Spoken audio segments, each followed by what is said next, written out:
अय्याशी की management company चलाता था राम रहीम।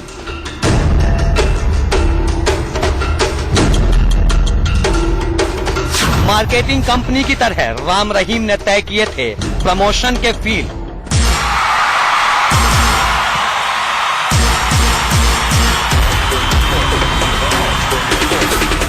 शिकार को पहला फुसला कर लाओ तो मिलेंगे बोनस पॉइंट।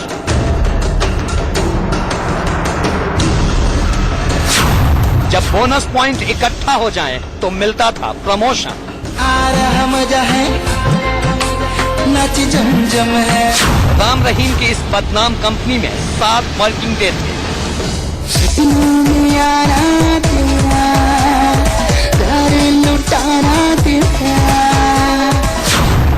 राम रहीम ने बना रखी थी शिकारों की अटेंडेंस शीट। जैसे जैसे शिकार बदनाम अड्डे की सीढ़ियां चढ़ता था, तुझे पाके रब पा लिया, तुझे पाके वैसे वैसे उसकी ताकत बढ़ती जाती थी।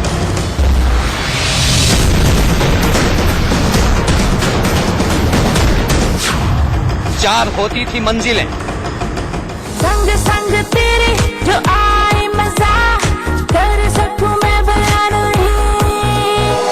तुझे पाने का छाया नशा हो गया मैं डले। 200 से ज्यादा होती थी शिकार।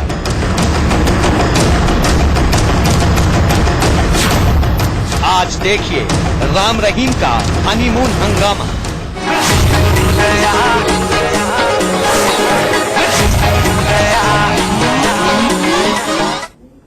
जी हाँ, ये तो महज ट्रेलर था। आज स्पेशल रिपोर्ट में पूरी पिक्चर आपको दिखाएंगे। आज हम बलात्कारी बाबा के पाप की दुनिया का पर्दाफाश दरअसल करने जा रहे हैं। अधर्मी राम रहीम के गंदे और काले साम्राज्य का भंडाफोड़ कर रहे हैं।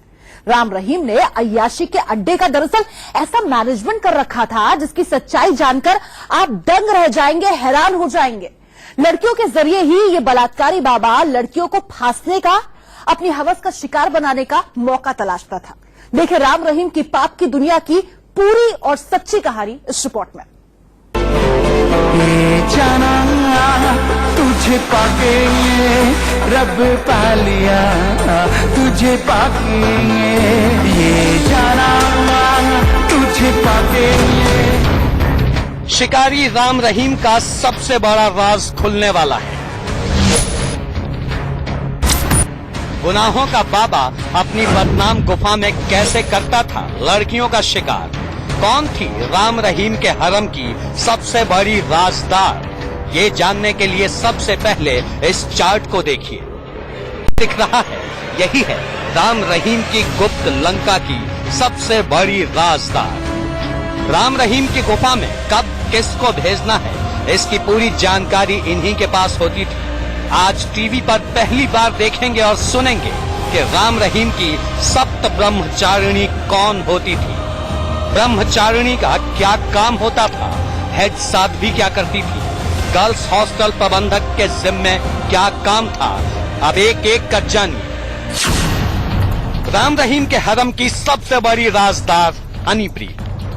जेल जाने से पहले राम रहीम के साथ चिपकी रहने वाली हनीप्रीत फिलहाल एक ठिकाने से दूसरे ठिकाने भागी फिर रही है। बाबा की मुंह बोली बेटी के बारे में आप सब कुछ सुन चुके हैं, लेकिन अब जो खुलासा होने जा रहा है वो बेहद हैरान कर देने वाला है। राम रहीम की गुप्त लंका के सबसे ऊपरी पायदान पर यही हनीप्रीत बैठी हुई थी। जितनी लड़की जाती थी वही बेचती थी, वही साथ में उनके साथ गुफा में जाती थी, छोड़ के आती थी।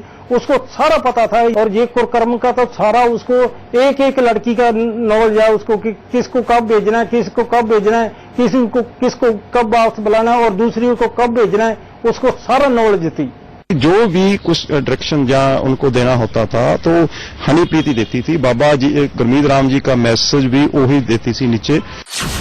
राम रहीम के रिश्तेदार भूपेंद्र सिंह गोरा ने तो यहाँ तक कहा कि गुफा की चाबी हनीप्रीत के पास ही रहती थी। हनीप्रीत को सभी थाने लॉ होता था। हनीप्रीत ही जाके बेडरूम में बताती थी भी जे इन लोगों से जे मीटिंग है वो फीडबैक देती थी। वो बेडरूम में भी जाती थी, गुफा में भी जाती थी, और एक दो जगह पे फिंगरप्रिंट थे वहां पर हनीप्रीत के और गुरमीत राम जी के थे कि दोनों से वो कमरा खुलता था और उसको कोई कमरा भी नहीं खोल सकता था। इन बयानों से साफ है कि सोने के बेड पर किस लड़की के साथ किस दिन राम रहीम रात रंगीन करेगा, लड़की का रेप तक करेगा, इसकी पूरी जानकारी हनीप्रीत के पास पहले से होती थी।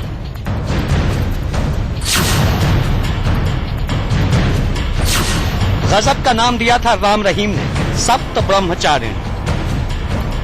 ये सप्त ब्रह्मचारिणी कौन थी ये सुनिए। सप्त ब्रह्मचारिणी वो साध्वियां होती थी जो राम रहीम की बेहद करीबी होती थी। हनीप्रीत के बाद राम रहीम की सबसे बड़ी राजदार ये सप्त ब्रह्मचारिणी ही होती थी। इनका घर से करीब करीब नाता टूट चुका होता था। डेरा के नियम के मुताबिक सप्त ब्रह्मचारिणी से घर वाले भी अकेले में नहीं मिल सकते थे। उनका नाम अलग अलग रखे गए थे, जैसे ब्रह्मचारी, उसके बाद आ जाती थी सद्ब्रह्मचारी। सद्ब्रह्मचारी बिल्कुल बाबा के करीब होती थी। सद्ब्रह्मचारी में भी कैटेगराइज थे, जो कि गुरमीत राम को पसंद जिनको करता था उनकी कैटेगराइज अलग थी, जिनको थोड़ा नहीं कम पसंद करता था वो उन साध्वियों की सेवा के लिए भी वो सेवा करती थी। वो सद्ब्रह्मचारी इस तरीके से मिक्स थी। सद्ब्रह्मचारी वो अपने पेरेंट्स से भी तब मिलती थी जब वो कि कोई पास में बैठा होता था, तब आसानी से वो बात भी नहीं कर पाती थी। सप्त ब्रह्मचारिणी के बाद ब्रह्मचारिणी आती थी। शातिर राम रहीम शिकार को जाल में फंसाने के लिए इन ब्रह्मचारिणियों का इस्तेमाल किया करता था। कैसे, वो समझिए। दरअसल डेरा में ब्रह्मचारिणी ही वो साध्वियां होती थी जो अपने घर आ जा सकती थी, मतलब इन्हें डेरा से अपने घर जाने की छूट मिली हुई थी। दरअसल इसके पीछे शिकारी राम रहीम की मंशा ये थी कि बाहरी दुनिया में रहने वाले लोग ये समझे कि डेरा में रहने वाली लड़कियां किसी दबाव में नहीं है। बाबा इन साध्वियों का बेहद ख्याल रखता था और बिना किसी रोक टोक के इन्हें अपने माँ बाप से मिलने देता। ब्रह्मचारी वो थी जो डेरे के अंदर तो रहती हैं लेकिन घर आ जा सकती हैं, लोगों को दिखाने के लिए कि हम किसी को नहीं रोकते। एक बार जो गुरमीत राम के पास जा चुकी है, वो कुछ टाइम बाद गुरमीत राम उनको कुछ दवाई नुमा कुछ देता था, जिनका उनका शरीर बिल्कुल ढीला और फूल जाता था, ताकि वो दोबारा उस चीज के लिए तड़फे नहीं। तो उनको उस चीज से शांत कर दिया जाता था। फिर उन्हीं की ड्यूटी लगा दी जाती थी दूसरी को तैयार करने के लिए। ब्रह्मचारिणी के बाद हेड साध्वी की बारी आती है। दरअसल हर 20 से 25 साध्वियों के ऊपर एक हेड साध्वी होती थी। इसका काम लड़कियों पर नजर रखना होता था। इनमें आपस में क्या बातें होती थी, इसकी जानकारी वो सीधे बाबा तक पहुंचाती थी।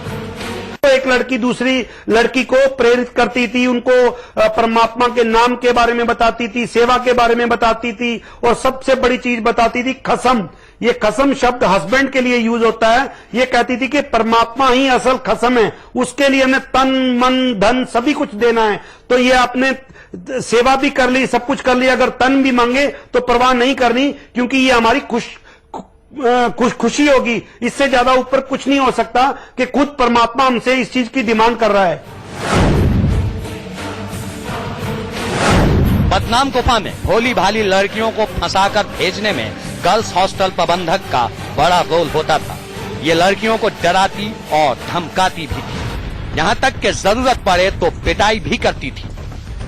डरा के धमका के जो कोई विरोध करती थी उसको पहले पीटती थी 3-4 लड़कियां, फिर उनको फिर बेचती, फिर वो जाके कुकर्म उनके साथ होता था, बेचारियों के साथ। तो किस तरीके से भोली भाली भक्तों को फंसाया जाता था, और उसमें बहुत बड़ी कड़ी थी हनीप्रीत, जिसकी तस्वीरें हम आपको दिखा रहे हैं, जो अभी तक फरार है और जिसके लिए पुलिस दबिश दे रही है। और कब ये गिरफ्तार होगी वो सबसे बड़ा सवाल है। लेकिन इसी तरह की और भी इच्छाधारी नागिन कह सकते हैं वहां पर मौजूद थी। ऐसी लड़कियां, ऐसी औरतें जो लड़कियों को फंसाकर इस बदनाम गुफा तक लेकर आती थी, और वहां पर बाबा उन्हें अपनी हवस का शिकार बनाया करता था। तो किस तरीके से ये बदनाम काम चलता था, ये हम आपको आज दिखा रहे हैं। राम रहीम का हनीमून हंगामा किस तरीके से चला करता था। हालांकि अब हम आपको बता दें, जेल में यही अय्याश बाबा जो है खून के आंसू रो रहा है। ये आसपास मौजूद लोगों से कहता है कि मेरा तो कोई कसूर ही नहीं है, मुझे किस बात की सजा दी जा रही है। रात रात भर इसको नींद नहीं आती क्योंकि इस तरह की अय्याशी की जिंदगी ये जी चुका है, इसलिए सलाखों के पीछे अब इसका दम घुट रहा है। सीबीआई की चार्जशीट में और कोर्ट के फैसले में इस बात का विस्तार से जिक्र है। गुमनाम चिट्ठी लिखने वाली लड़की ने अपने हॉस्टल प्रबंधक का नाम लेते हुए क्या कहा है, वो सुनिए। 28 और 29 अगस्त की रात 8 बजे हॉस्टल प्रबंधक ने मुझसे कहा कि गुरमीत राम रहीम ने गुफा में बुलाया है। जब गुफा में गई तो अकेले बाबा थे। बाबा ने दरवाजा बंद करके बैठने को कहा। मैं हिचकिचाई, लेकिन बाबा ने दबाव डाला तो बेड पर बैठ गई। बाबा ने मुझसे डेरा में रहते हुए अनुभव के बारे में पूछा, जिंदगी में कई गलतियों के बारे में पूछा, फिर खींचकर माथे पर किस किया, फिर शरीर से खेलना शुरू कर दिया। मना करने के बाद भी मेरा रेप किया। उनकी इच्छा के विरुद्ध उनका शारीरिक शोषण राम रहीम ने किया। एक लड़की बताती है कि उसका शोषण दो बार हुआ 6-8 महीने के अंतराल में। दूसरी लड़की बताती है कि उसका शोषण एक बार हुआ। हैरानी की ये पूरी बात थी कि एक तो बलात्कार करता था और उसके बाद लड़कियों को कहता था कि तुम्हें माफ कर दिया, यानी कि रेप का नाम था माफी, ये भी कोड वर्ड ही था। बलात्कारी बाबा राम रहीम के अय्याशी के अड्डे की जितनी परतें आप खोलेंगे उतनी ही गंदगी सामने आती रहेगी।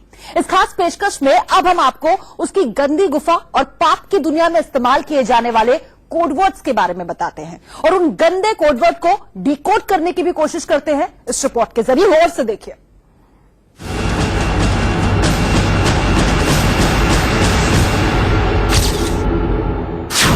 शिकारी राम रहीम का एक एक कोड डिकोड।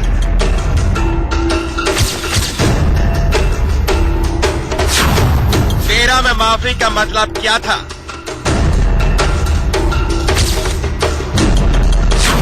तेरा में प्रसाद का कोड किसके लिए था?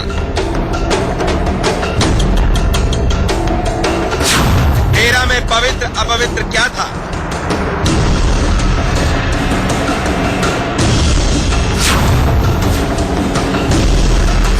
राम रहीम का माफी कोड ऐसा था जिसकी चर्चा डेरे में हमेशा होती रहती थी, लेकिन इसका मतलब सिर्फ और सिर्फ वही लड़कियां समझती थी जो राम रहीम की गुफा में गई थी, यानी जिनका बलात्कार हुआ था।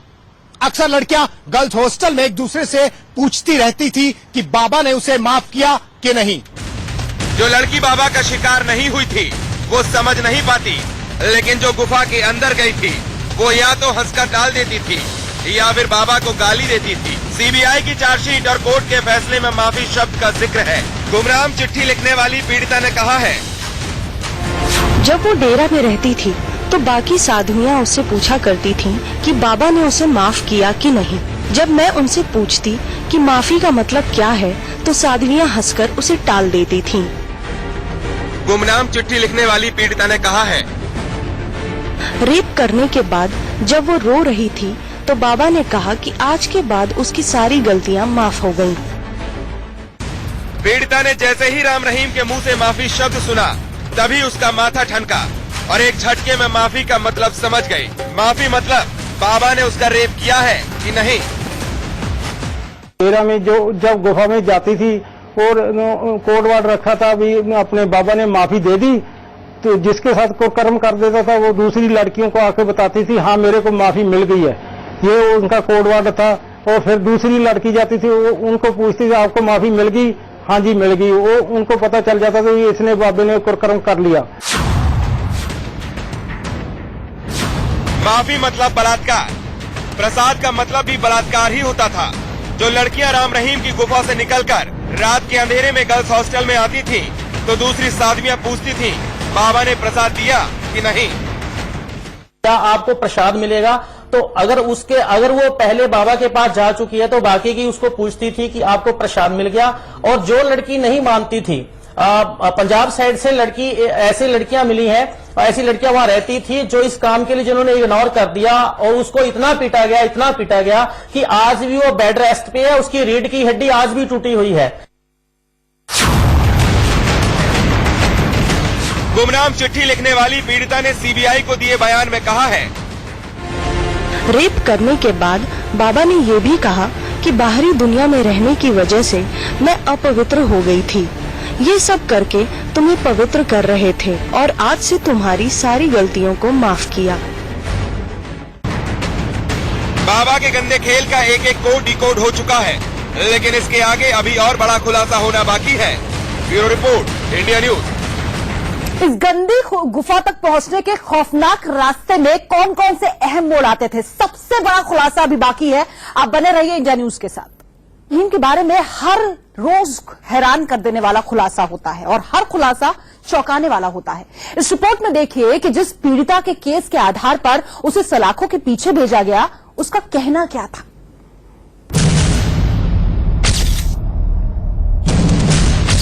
शिकारी राम रहीम की सबसे खौफनाक साजिश। गुफा में कैसे भेजी जाती थी खूबसूरत लड़कियां।